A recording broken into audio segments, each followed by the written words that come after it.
Para aquellos que no tienen el disgusto de conocerme, mi nombre es Abraham Velasco y soy un servidor más aquí de Iglesia Oasis, y es para mí, como todas las veces, un privilegio y un placer el poder compartir contigo la palabra de Dios. Me emociona poder estar aquí una vez más. Me emociona que vamos a poder en las próximas 5 semanas estudiar esta preciosa carta de Tito. Y déjame platicarte que ayer hablaba con mi papá y mi hermano acerca de que no es hasta que llegamos a vivir a este país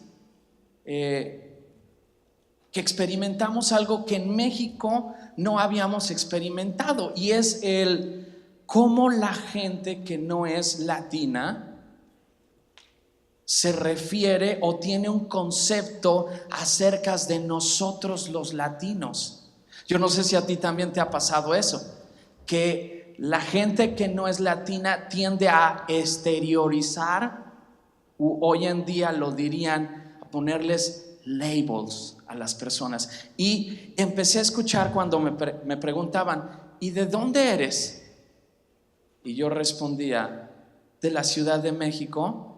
Al igual que la semana pasada temían que, igual que el pastor Quique, les íbamos a quitar las carteras y el dinero y etcétera, etcétera. Porque ese es el concepto de la gente de donde yo soy.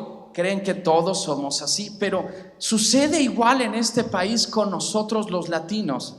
¿Ya has escuchado a alguien que dice que nosotros los latinos somos borrachos, violadores, rateros? Ya sabes a quién me refiero, ¿verdad? No tengo que seguir, pero la realidad es que no todos los latinos somos así, ¿cierto? Y eso vamos a ver esta tarde, acerca de cómo esta gente a la que le escribe Pablo, a la que le escribe Tito, eran conocidos, no por buenas cosas, no tenían una buena reputación, una buena fama. Así es que déjame darte unos breves datos para después arrancar ya con versículo 1 de capítulo 1. Déjame darte unos datos para los que están tomando notas, y pido disculpas que no tenemos nada para las personas que son audiovisuales. Discúlpame. Prometo que para la próxima semana te tengo para que puedas estar viendo y sea más fácil para ti. Pero déjame decirte lo siguiente: Tito, a quien le escribe en esta carta, es un compañero de Pablo, y fue un compañero de Pablo en tiempos difíciles. Cuando Pablo hizo la visita a Jerusalén, a una iglesia, escucha, que lo miraba a él con desconfianza y con desagrado. ¿A quién crees que llamó Pablo para acompañarlo? ¿A quién le pidió: acompáñame a esta iglesia que pues la verdad no me quieren mucho? Fue a Tito al que llevó consigo juntamente con Bernabé. Eso lo puedes leer en Gálatas capítulo 2 versículo 1. Pero también Pablo se refiere a Tito en 2 de Corintios 2:13 como su hermano. Y en 2 de Corintios capítulo 8 versículo 23 se refiere a Tito también como el colaborador en la lucha. Así es que Pablo quería mucho a Tito. Y déjame darte un breve panorama acerca de esta ciudad que vamos a estar escuchando en las próximas 5 semanas. Se llama esta ciudad la ciudad de Creta. Creta, no Querétaro. Suena parecido, ¿verdad? Pero no, es Creta. Y era una de las islas más importantes en esa época. Era una de las 5 islas más importantes en la ubicación que sería el Mediterráneo. Hoy en día es una isla en Grecia y se llama así, se sigue llamando Creta. De hecho está al suroeste de Grecia y al suroeste de Turquía. Es la más grande de todas las islas que se encuentra entre Chipre y Sicilia. De ahí se cree que eran originarios los filisteos. Ellos puedes leer acerca muchos de los filisteos en lo que conocemos como el Antiguo Testamento. Y un dato importante respecto a esta carta es que esta carta la escribe posiblemente, dicen los expertos, Pablo, estando en Macedonia entre los años 63 y 65. Esta tarde, con el favor de Dios, para los que están tomando notas, el título es Dos tipos de conducta. Dos tipos de conducta. Y vamos a ver qué habla la Biblia respecto a la conducta del ser humano, respecto a la conducta del creyente. Eso es lo que vamos a ver. Primer punto, Tito capítulo 1, versos del 1 al 4. Y el primer punto es esta, si estás tomando notas, es: nuestra esperanza en Jesús transforma nuestra conducta. Repito, nuestra esperanza en Jesús transforma nuestra conducta. Una vez más lo voy a decir: nuestra esperanza en Jesús transforma nuestra conducta. Acompáñame con tu vista a leer Tito capítulo 1, versículos del 1 al 4. Dice así: Pablo, siervo de Dios y apóstol de Jesucristo, llamado para que mediante la fe los elegidos de Dios lleguen a conocer la verdadera religión. Nuestra esperanza es la vida eterna, la cual Dios, que no miente, ya había prometido antes de la creación. Ahora, a su debido tiempo, Él ha cumplido esta promesa mediante la predicación que se me ha confiado por orden de Dios nuestro Salvador.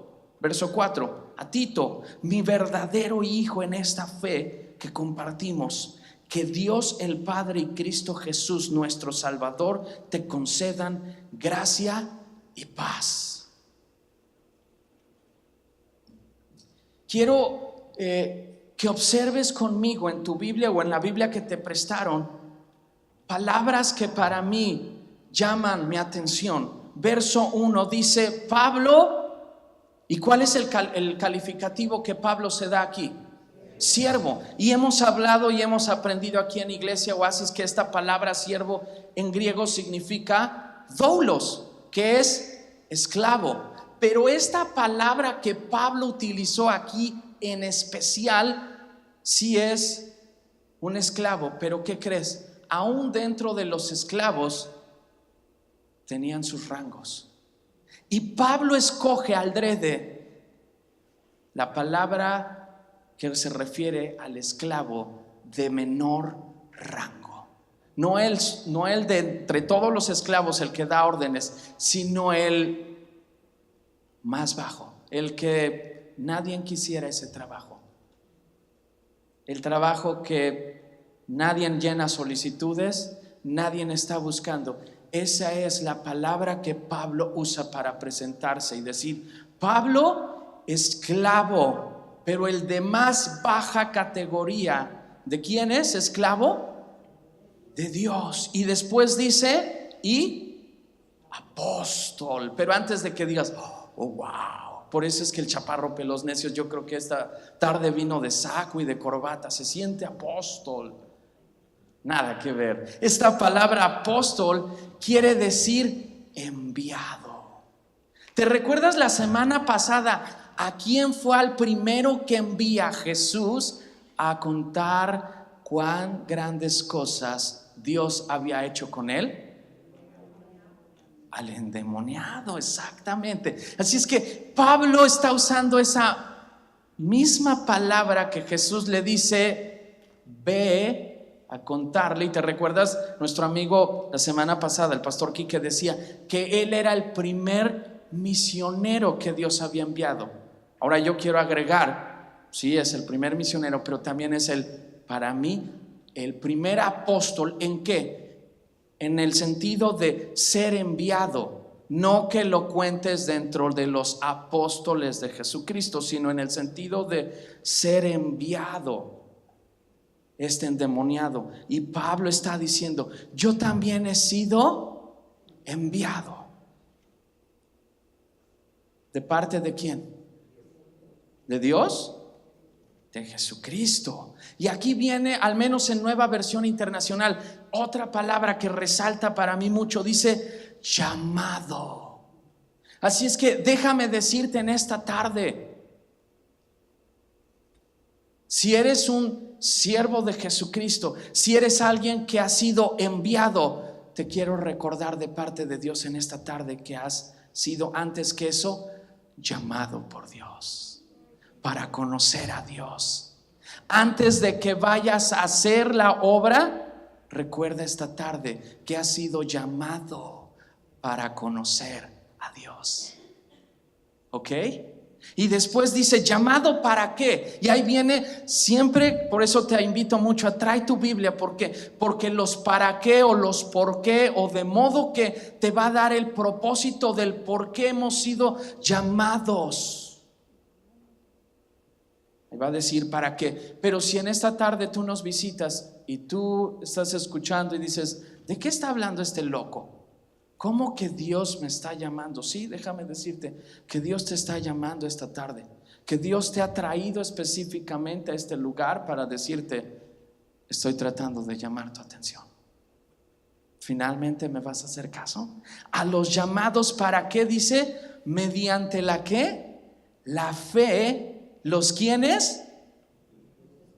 Los escogidos, o en Nueva Versión dice, los elegidos. ¿De quién? ¿Del pastor Alex? Dice así también en tu Biblia. Los escogidos o los elegidos de Iglesia Oasis, dice. Los elegidos o los escogidos ¿de quién? ¿De quién? De Dios. ¿Sabías que Dios te ha elegido a ti? No solamente te ha llamado para conocerlo, sino te ha escogido.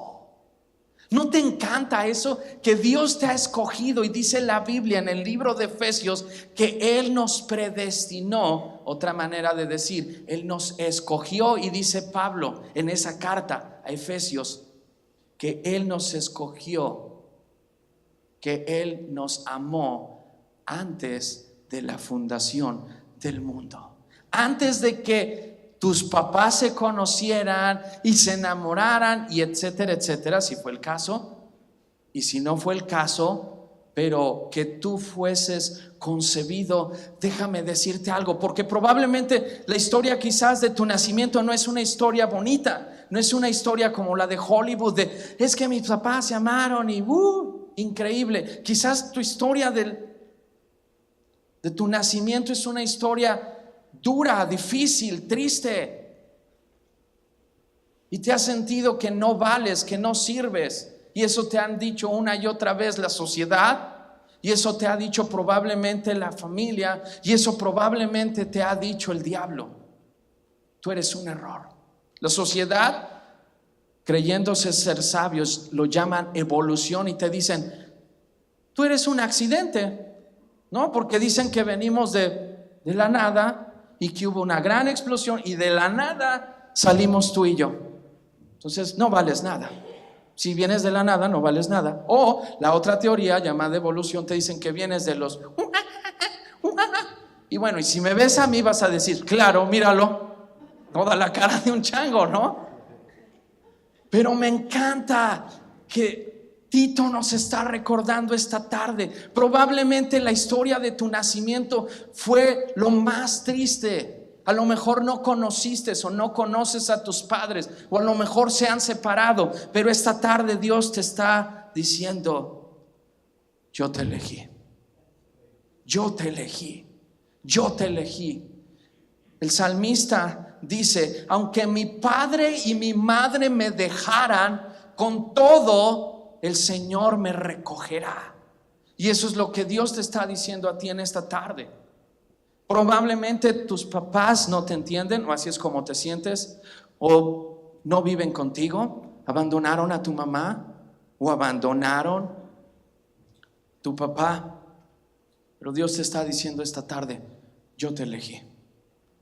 No solamente te llamé, yo te elegí. Yo te elegí. ¿Y para qué nos ha llamado? ¿Para qué nos ha elegido? Termina el verso 2 diciendo, elegidos o escogidos de Dios lleguen a conocer, ¿qué dice? En Nueva Versión dice, la verdadera religión. Y alguien puede decir, ¿ya ves cómo el cristianismo también es una religión? Momento. Esta traducción lo que quiere decir más bien es que lleguen a conocer la verdad que es según la piedad. Dios te ha llamado, Dios te ha elegido para que conozcas la verdad. Y Pilato, cuando llevaron a Jesús delante de él, ya a punto de crucificarlo, ya lo habían golpeado toda la noche, lo habían enjuiciado injustamente. Y Pilato hace la siguiente pregunta cuando tiene a Jesús delante de él. Pilato pregunta, ¿qué es la verdad? Y te pregunto en esta tarde y no me contestes, ¿tú sabes qué es la verdad? Y Jesús no dijo nada, porque la verdad no es algo, es alguien. Juan 14:6 dice, yo soy el camino, yo soy la verdad y yo soy la vida. Juan 14:6 son de esos versos, mis amados hermanos, que te animo a que memorices, porque cuando venga la duda, porque cuando venga la tentación, necesito recordar cuál es la verdad, quién es la verdad. Porque la gente me dice otra vez que yo soy causa de la nada, que vengo del chango, y la sociedad me dice que yo vengo de una familia disfuncional. Pero cuando conoces que Jesucristo es la verdad, entonces puedes venir y recordar, yo soy un elegido, yo soy un llamado de Dios. ¿Por qué es tan importante estos versos? ¿Por qué Jesús quiere que conozcamos esta verdad? Verso 2, nuestra esperanza es ¿qué? La vida eterna. Y te recuerdas, nuestro primer punto es, nuestra esperanza en Jesús transforma nuestra conducta. Y tú date cuenta, y lo estuve ayer viendo videos, leyendo un poquito acerca de lo que el mundo, no la Biblia, no Dios, habla respecto a qué es conducta, y hay infinidad de artículos, de comentarios. Ahora, resulta que casi todo mundo es experto en el tema de la conducta. Yo dije, bueno, pues entonces sí, no me sorprendió mucho, pero dije, pues sí que soy muy ignorante, porque ahora resulta, todo el mundo sale hasta dando videos y pláticas, la conducta aquí, la conducta acá, y cómo puedes cambiar y generar una conducta favorable en tus hijos si son rebeldes, en tu matrimonio, en tu juventud, en tu estado soltero, en tu estado divorciado. Dije, wow, pero lo sorprendente es que estamos llenos de expertos. Pero nada más basta con que le prendas tantito a las noticias y dices, ¿y dónde está el efecto de eso? ¿Por qué? ¿Cuál es el común denominador? Te invito a hacer este ejercicio. Yo sé que aquí hay algunos a los que no les gusta ver noticias. No te voy a martirizar. Simplemente unos pueden ver el noticiero y otros haz el experimento en observar a tus compañeros de trabajo.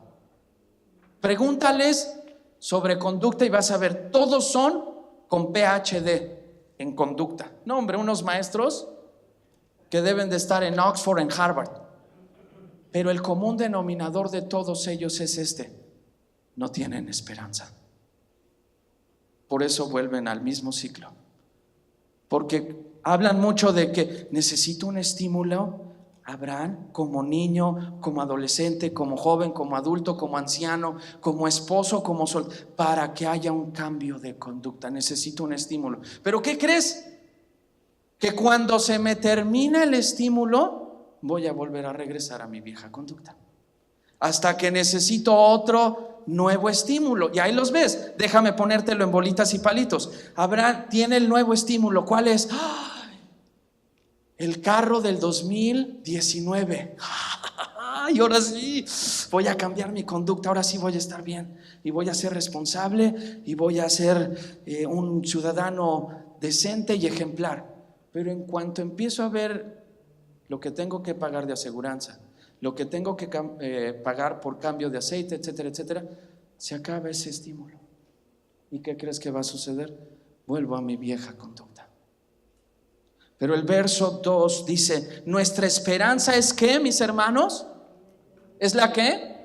La vida eterna, la cual Dios, ¿que qué? ¿Miente Dios? No miente. Que no miente, ya había prometido ¿desde cuándo? ¿Desde la semana pasada? ¿Hace 2 horas? ¿Antier? ¿Antes de qué?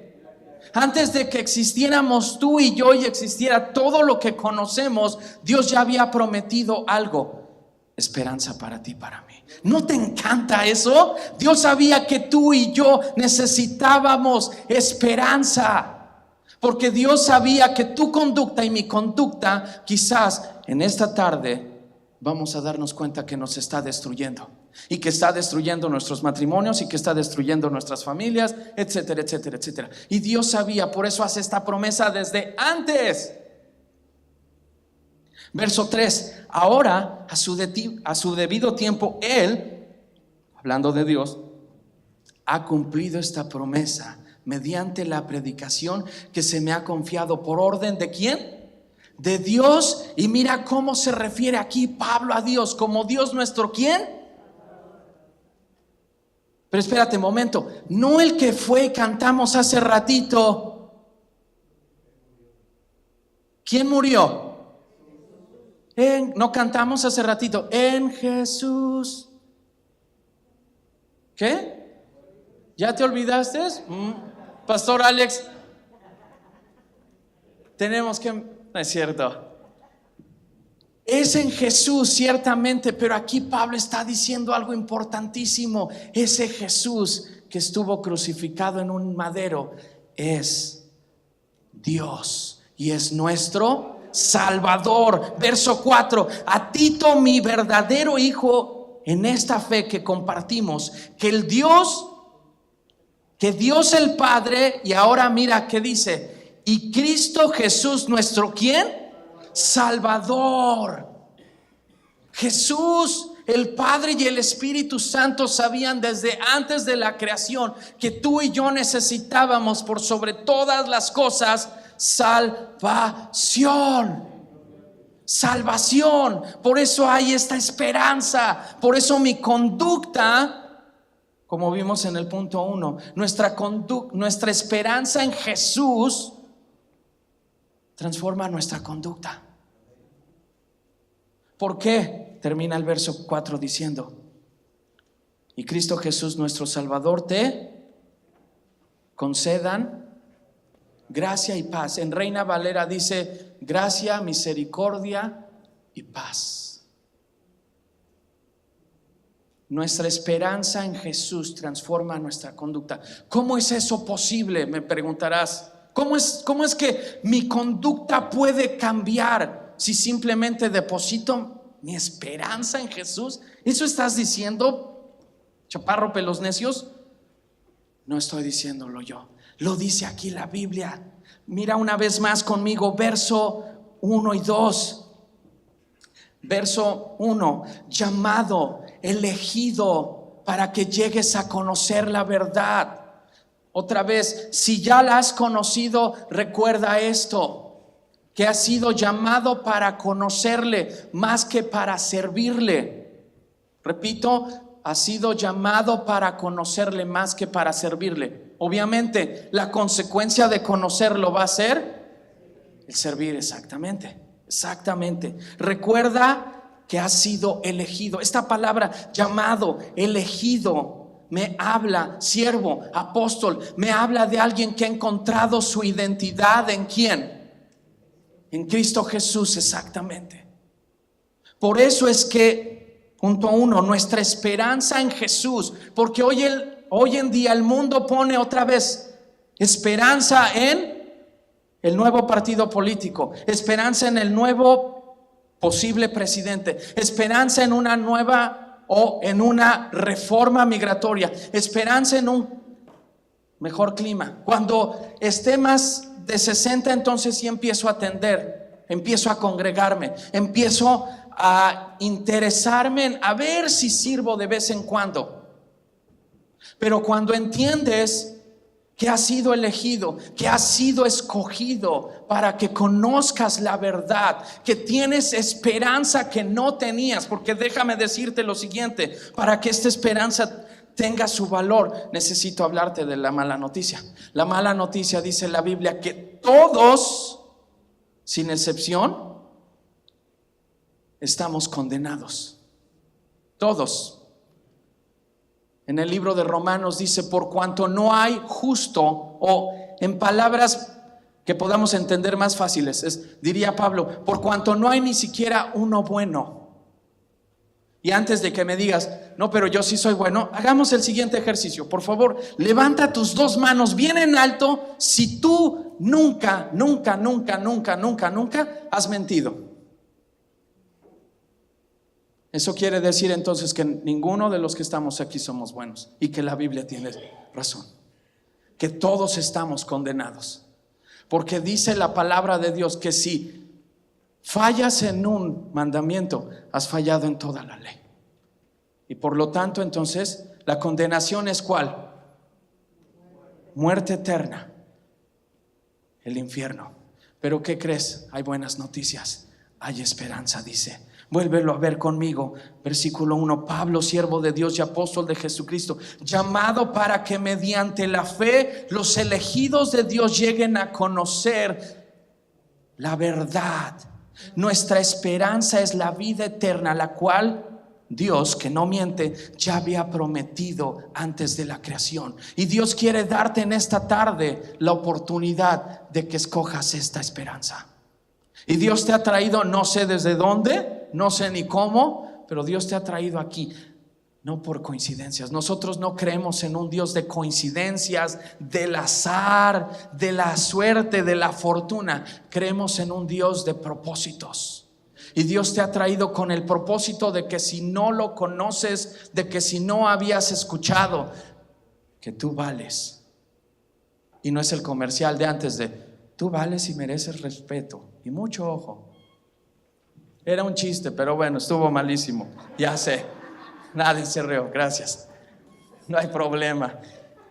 Dios te ha traído esta tarde para que escuches lo que dice en el versículo 1 de capítulo 1 de Tito.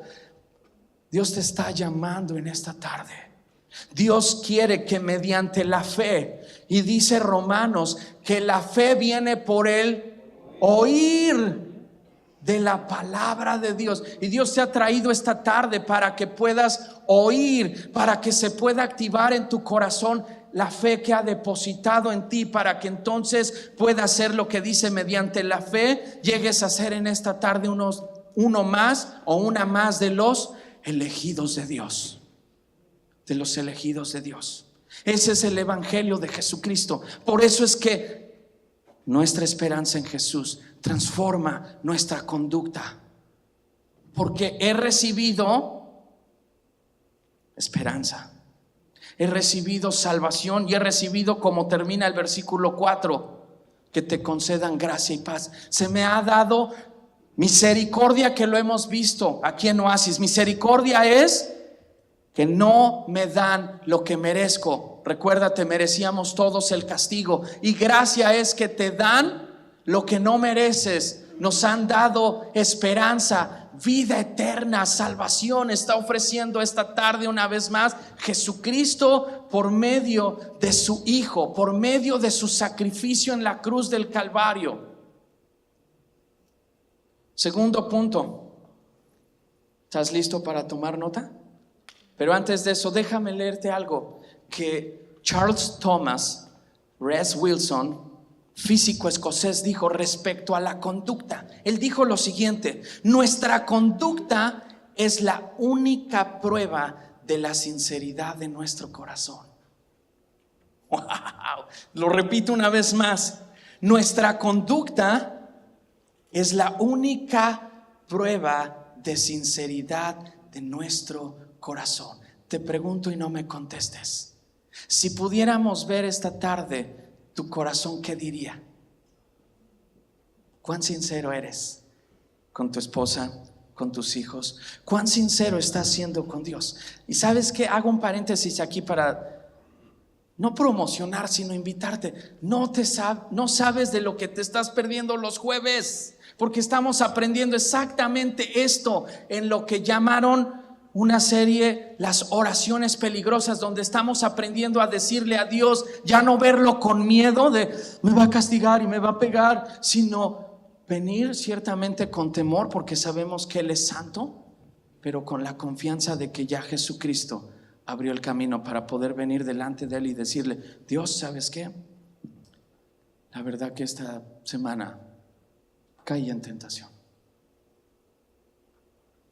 Y puedo decirlo libremente, porque estamos aprendiendo que se nos ha otorgado gracia, pero también paz.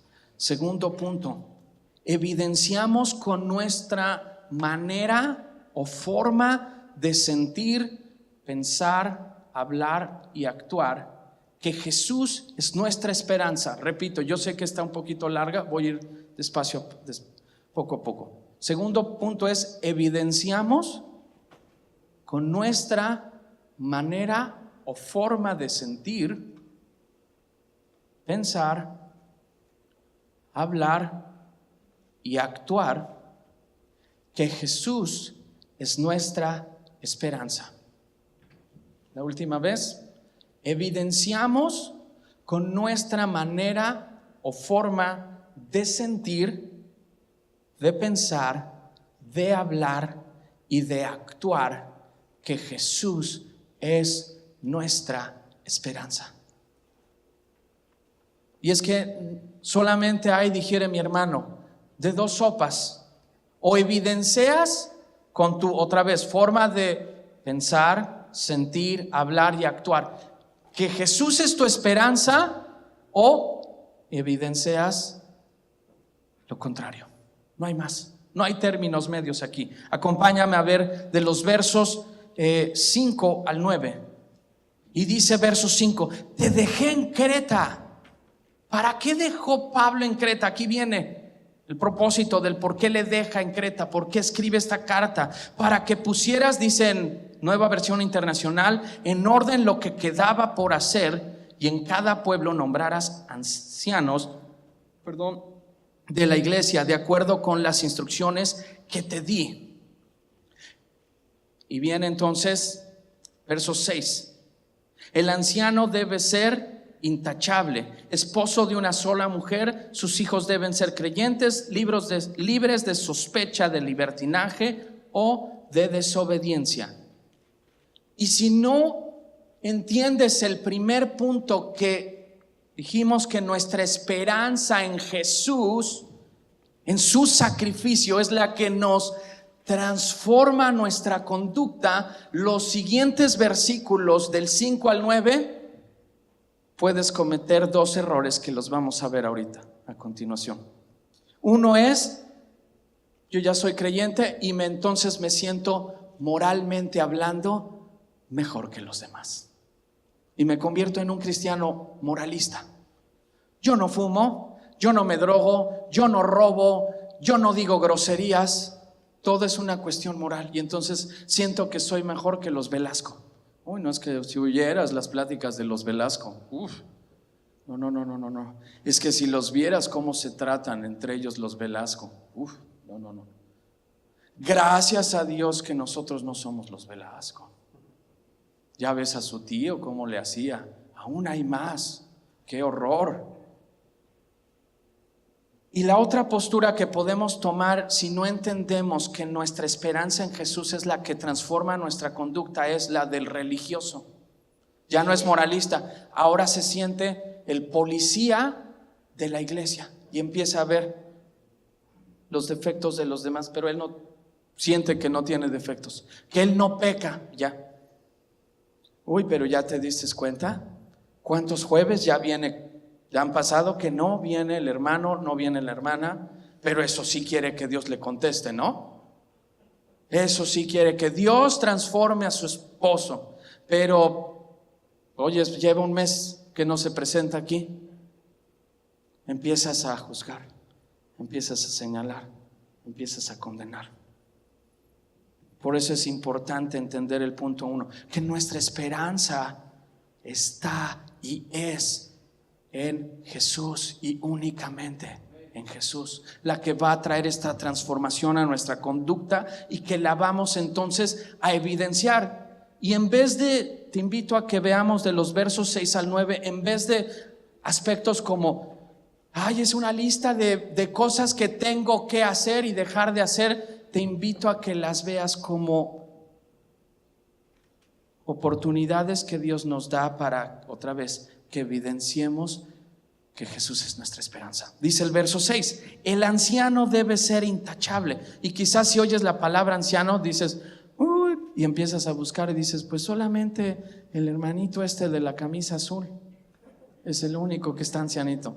Es mi papi, por eso lo digo, es el único. O la abuelita que ya ves que estaba bien emocionada en las rolas, ¿no? Así de ¡ah! Ahora entiendes por qué soy como soy, ¿verdad? Perdóname. Pero esta palabra anciano sí ciertamente se refiere a gente ya como mi abuelita de edad, anciano de edad. Pero también se refiere, esta palabra en griego es la palabra que se traduce como presbítero.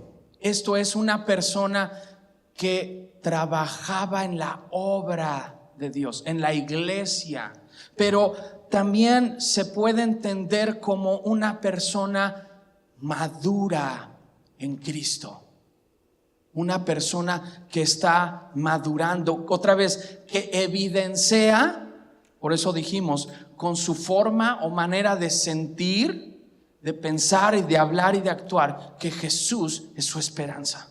Así es que en vez de verlo como, eso es solamente para viejitos, eso no es para mí, o eso es solamente para aquellos que predican, para aquellos que son pastores, para aquellos que son evangelistas, para aquellos que probablemente los que están acá arriba en la música, pero como yo no soy eso, ni quiero serlo, entonces no le voy a hacer caso a eso. Te equivocas. Dice el verso 5, te dejé en Creta para que pusieras en orden lo que quedaba por hacer y en cada pueblo nombraras. Pregunta que voy a hacer, pero bien difícil, y la hago porque sé que estoy entre gente extremadamente capaz de responder una pregunta tan difícil como la que voy a hacer. De acuerdo al versículo 5 dice, y en cada pueblo nombrarás. ¿Está en plural o en singular la palabra que sigue? ¿Plural o singular? Los oigo todavía como con dudas de, ¿sí será plural? Tiene S, pero ¿sí es la S de plural? Ancianos. Eso quiere decir que el trabajo de la iglesia no nada más es del pastor Alex, no nada más es de la junta de la iglesia. El trabajo, ¿qué crees, hermano y hermana? Es de todos nosotros. Todos estamos llamados a ser estos ancianos. Lo dijo mi pastor hace rato. El deseo, él usó hasta este calificativo. Estamos obsesionados con ayudarte a traer todos los recursos de parte de Dios. ¿Para qué dijo? Para que te sientes cada domingo y digas, ¿cómo me quiero? Sin mí me muero. Qué feliz soy de cristiano y qué padre es la vida cristiana. No, dijo para que los puedas poner en práctica, los dones y los talentos que Dios te ha dado. Todos estamos llamados a ser estos ancianos, pero quizás me vas a decir, sí, pero está muy difícil. Dice intachable, en Reina Valera dice irreprensible, y dices, ya me descalifiqué. O sea, olvídate que yo pueda ser esa persona. Te tengo buenas noticias. ¿Te acuerdas que hablábamos de esperanza, de salvación, de gracia, misericordia? Pues ¿qué crees? Que esta palabra irreprensible o intachable significa en griego, una de sus definiciones fue la que más me gustó, es no acusado. No acusado. Dices, ¿y eso qué tiene de fantástico? Colosenses capítulo 1 versículo 22, solamente anótalo. Colosenses capítulo 1 verso 22, yo te lo leo, presta atención. Pero ahora Dios, a fin de presentarlos santos, y aquí viene la palabra, intachables. intachables o irreprensibles e irreprochables delante de Él, los ha reconciliado en el cuerpo mortal de Cristo mediante su muerte. Una vez más nos recuerda Pablo a través de esta carta a Tito. Posiblemente esta tarde dices: sí quiero que mi conducta sea transformada, ya no quiero seguir viviendo como estoy viviendo, ya no quiero seguir destruyendo mi juventud y desperdiciando mi juventud, ya no quiero seguir destruyendo mi matrimonio, hiriendo a mi esposa o hiriendo a mi esposo, hiriendo a mis hijos, hiriendo a mis compañeros de trabajo, a la sociedad. Ya no quiero, ya estoy harto. Posiblemente estás como este dicho que decimos en México: ya no quieres queso, sino salir de la ratonera. O sea, ya no quieres más seguir eso. Lo que quieres es un nuevo cambio de dirección, una conducta diferente. Y una vez más el verso 6 dice: el anciano debe ser intachable. Y antes de que digamos: Dios entonces no puede contar conmigo, yo no soy intachable, yo no soy irreprobable, o lo que dijo el pelos necios, que significaba: a mí hay muchas cosas que me acusan. Me acusa que probablemente soy adicto a la pornografía. Me acusa que probablemente muy constantemente se me da, y con una gran facilidad, el mentir, el robar y hacer muchas otras cosas. Entonces todo eso me acusa. Esto no es para mí. Vuelvo a leerte una vez más Colosenses 1:22. Pero ahora Dios, a fin de presentarlos santos, y en vez de intachables voy a decir no acusados. Dios quiere presentarte en esta tarde como alguien no acusado, por medio de su sacrificio, por medio del sacrificio de su Hijo. Una vez más es el Evangelio, el poder del Evangelio. ¿Recuerdas a Pablo diciéndolo a los romanos? Porque no me avergüenzo del Evangelio, porque es poder de Dios para todo aquel que cree. El anciano debe ser intachable. Así es que si te querías descalificar, malas noticias. Dios te está otorgando gracia, misericordia, esperanza, y te está diciendo: momento, antes de que digas esto no es para mí, hay alguien que ya pagó el precio para que puedas entonces presentarte y decir: Señor, puedes contar conmigo. El anciano debe ser intachable, esposo de una sola mujer. Sus hijos deben ser creyentes, libres de sospecha de libertinaje o de desobediencia. Y si eres soltero, probablemente digas: eso no es para mí, gracias a Dios ni estoy casado, no tengo hijos. Lo que está diciendo aquí Pablo a Tito es: si ya están casados, no es que solamente es para casados, ¿ok?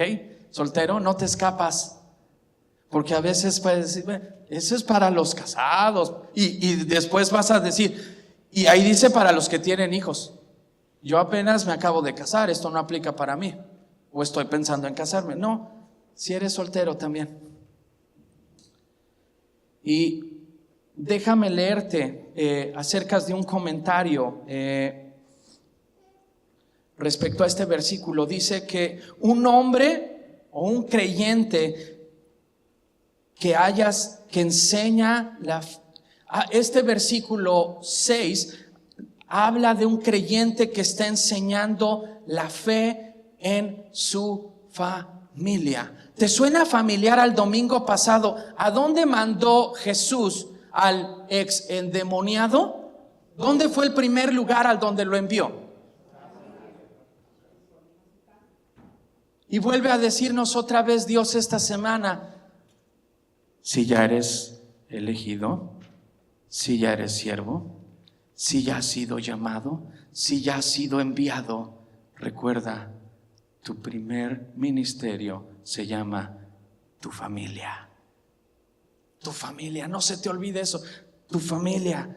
Así es que otra vez, antes de que te quieras quitar el saco y decir: pero es que yo no soy pastor, déjame decirte que sí. Si estás casado, eres el pastor de tu esposa. Si tienes hijos, eres el pastor de tus hijos. Y te estoy hablando a ti, hombre, porque tristemente, y no te estoy regañando, ni lo voy a hacer, pero tristemente, como hombres latinos, ese también es un concepto que yo te invito a que empecemos a cambiar hoy.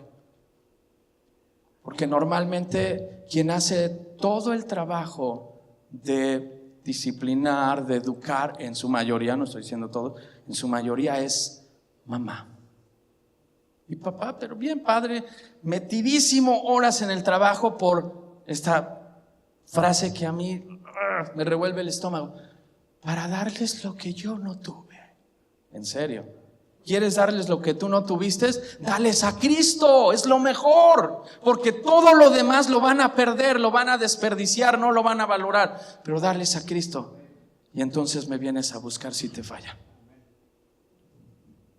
Verso 7, el obispo, esa es otra manera de decir anciano, tiene a su cargo la obra de Dios y por lo tanto debe ser, y otra vez vuelve a usar esta palabra, intachable, y empieza a decir, aquí se pone más bueno, ¿no qué? No soberbio. Y aquí puedes decir, bueno, gracias a Dios yo no soy soberbio, yo no soy de esos presumidos que vienen y dicen, mis Chivas del Guadalajara ganaron. ¿Conoces a alguien así? Pero cuando, como les resulta ahora que no están ganando, las Chivas brillan por su ausencia. Pero no está hablando de esa soberbia, porque esta palabra soberbia, podríamos decir, eso es para los presumidos que dicen, yo le voy al Barcelona porque pues, está ahí el mejor jugador del mundo, Lionel Messi. ¿Sí me entiendes? O como en esta tarde cuando estábamos aquí arreglando las cosas, oí que pues es que nosotros los de Rockford somos los más guapos. Y dije, ay, gracias a Dios que soy de allá. Esta palabra soberbia o arrogante, ¿qué crees que significa también en griego? Que se agrada a sí mismo. Y ahí fue donde me agarró. Porque yo era de los que al estarlo estudiando yo decía, gracias Señor, yo no soy soberbio, yo no batallo. Pero cuando veo la definición, que se agrada a sí mismo, y volteo a ver mi panza, dije, ching, híjole, sobre todo con lo dulce. Pregúntale a mi mamá o a los que me conocen si no me agrado. Cuando ¿quieres un pastelito o unos chocolatitos? Cómo me agrado. Ahí sí no necesito que nadie me ayude. Ya ves, mira cómo me agrado. Entonces te pregunto,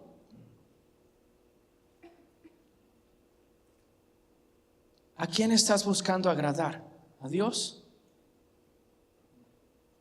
¿A tu esposa? ¿A tus hijos? ¿El pastor? ¿El jefe? ¿O te estás agradando a ti mismo?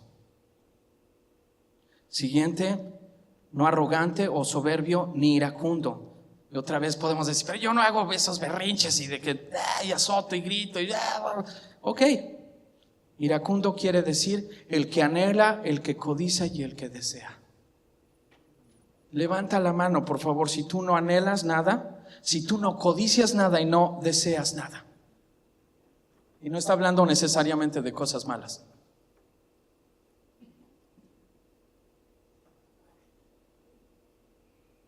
Ni borracho. Dices, sí, gracias, no, a mí eso no. Esa sí es borracho, borracho, en griego, en hebreo, donde le quieras, es borracho. Ni violento o pendenciero, dicen Reina Valera. Esto quiere decir, tristemente, golpeador. Peleonero. ¿Conoces a alguien así? Pero dice, yo soy así. Es que así somos los Velasco. ¿Qué? El que me busca me encuentra. Y así soy. ¿Y qué me ves? ¿Soy o me parezco? En serio, eso demuestra que, otra vez, que puedes decir, es que pobrecito Abraham creció rodeado de mucha violencia y por eso es así de peleonero. Por eso tiene los pelos así, mira, de tanto que se peleaba. La Biblia apunta que es un problema del corazón.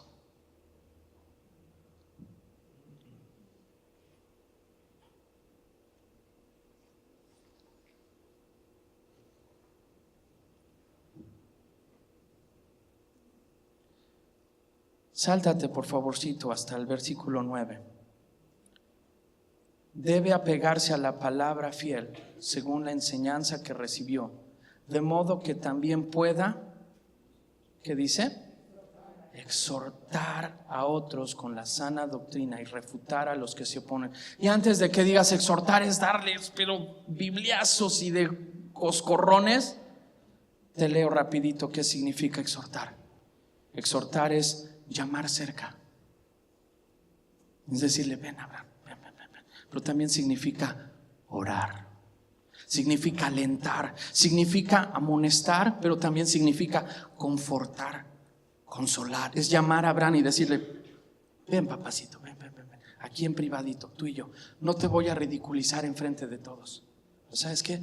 Mira, esto que hiciste o dijiste o que estás sintiendo a la luz de la palabra no agrada a Dios. ¿Pero qué te parece? Vamos a orar. Y es comprometerme a estar orando por esta persona y alentándola. ¿Y cómo vas? Si me hablaste de que estás con tentaciones, de que quieres ver pornografía, es estarlo alentando. ¿Sabes qué? Ese es un deseo. Pues vamos a buscar un deseo más alto, que es Cristo Jesús. Porque ese es el deseo sobre todo deseo que va a poder opacar los demás deseos. Es un llamado a confortarnos unos a otros, a consolarnos unos a otros. Y déjame leerte esto. En la Marina tienen una regla que dice que ningún oficial debe hablar despectivamente a ningún otro en el ejercicio de sus deberes. Y eso me llegó mucho. Mejor la Marina tiene como reglamento que ningún oficial debe hablar despectivamente, o de otra manera es ningún oficial debe hablar mal de ningún otro compañero. ¿Qué tal nosotros como iglesia? ¿Hacemos lo mismo? ¿Qué tal nosotros en casa como familia? ¿Hacemos nuestros grupitos? Papá, mamá y acá los hijos, o decimos papá, hijo más grande, y la abuelita contra mamá y quien se nos venga. Y vamos a hablar mal unos de los otros. El último punto. La disciplina de Dios tiene como propósito corregir nuestra conducta. La disciplina de Dios tiene como propósito corregir nuestra conducta.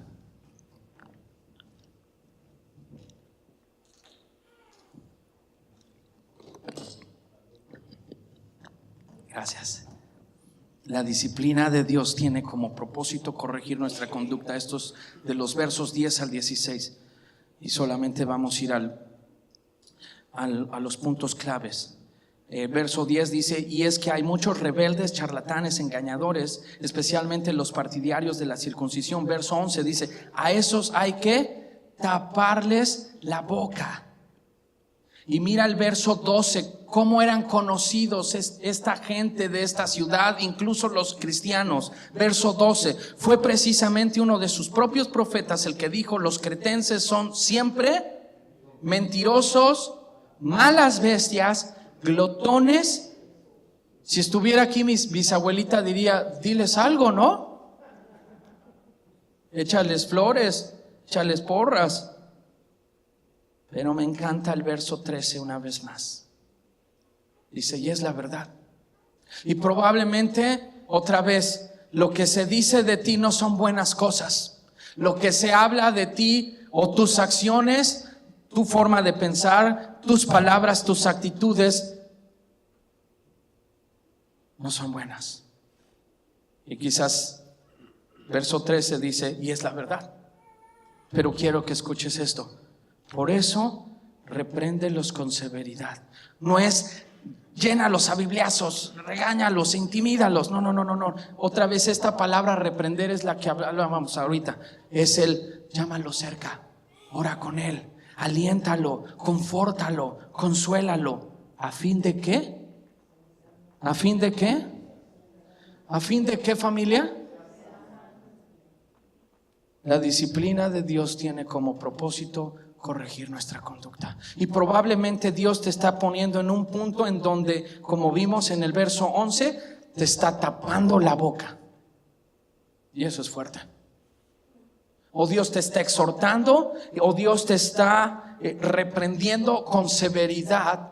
Pero otra vez, entiéndelo, la semana pasada nos lo dijo y esta semana nos lo está repitiendo otra vez más. La disciplina no es para destruirte, es para transformarte. Dios no quiere destruirte, Dios no quiere destruir tu matrimonio, tu familia, tu juventud. Dios quiere transformarlos. Dios quiere sanarte. Dice Eclesiastés 9, 4 al 6, no lo busques, en palabra de Dios para todos, verso 4, mientras hay vida, hay esperanza. Segunda de Pedro 3, 9 dice, el Señor no se tarda en cumplir su promesa, según algunos entienden la tardanza, sino que es paciente para con nosotros. Escucha, no queriendo que nadie perezca, sino que todos vengan al arrepentimiento. Dios te trajo aquí para decirte, hey, lo que te he estado tratando de decir una y otra vez es que te estoy ofreciendo salvación. Te estoy ofreciendo que tu conducta no sea cambiada, sino transformada. Y solo puede ser posible por medio de Jesucristo, por medio de su sacrificio. Él quiere que seamos tú y yo sanos en nuestra fe. Si ya eres creyente, te pregunto, no me contestes, ¿cómo está evidenciada tu fe? ¿Es una fe sana o es una fe enferma? Una fe enferma, ¿cómo se ve? Alguien centrado en mí. Sí, Cristo, y cantamos que Padre y bla, bla, bla, pero al final se trata de mí. Son mis gustos, son mis preferencias. Una fe sana está centrada en Jesucristo y nadie más. Y entonces después sí ya vienen los demás. Si estás casado, entonces, etcétera, etcétera. Viene la esposa o el esposo, los hijos, el trabajo y al final el ministerio. Si estás soltero, similar el orden. Dios, tu familia, tu trabajo o tu escuela, y al final el ministerio. Así se ve una fe sana. Con esto concluyo, con esta frase de Johann Wolfgang. Decía él, la conducta es un espejo en que cada uno muestra su imagen. Repito, la conducta es un espejo en que cada uno muestra su imagen. ¿Qué está mostrando tu conducta? ¿Que tu esperanza es Jesucristo? ¿Tu conducta evidencia que tu forma de sentir, pensar, hablar apunta, señala a que Jesucristo es tu esperanza? ¿O entiendes que Dios te está disciplinando probablemente y te está exhortando y está siendo severo y probablemente ya hasta te ha tapado la boca? Pero recuerda, lo hace porque te ama, porque quiere transformar tu conducta. ¿Oramos?